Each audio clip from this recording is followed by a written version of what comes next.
നരേന്ദ്രമോദി സർക്കാർ സാധാരണ ജനങ്ങൾക്ക് വേണ്ടി ആണ് ഈ അരി ഇപ്പോൾ നിലയിൽ വന്നിട്ടുള്ളത്. ഇത് ഏറ്റവും ആദ്യം പാണഞ്ചേരി പഞ്ചായത്തിലാണ് വന്നിട്ടുള്ളത്.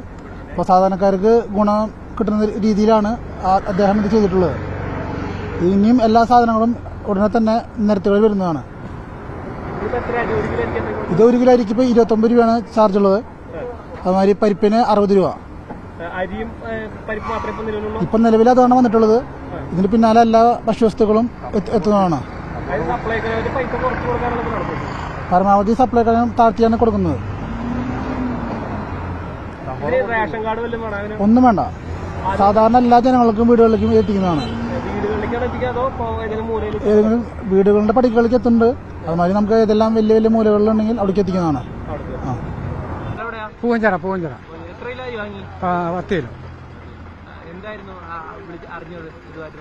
ബന്ധപ്പെട്ട് പറഞ്ഞാൽ ഞാൻ പശുവിന് പുല്ലരിയാൻ വന്നപ്പോൾ ഇത് ചുവന്നുകൊണ്ട് ഭാഗത്ത് വന്നപ്പോൾ നിങ്ങളുടെ ഇത് കണ്ടു, വണ്ടി കണ്ടു. അപ്പോൾ ഞാൻ വെച്ച് അന്വേഷിച്ചപ്പോൾ 29 രൂപ.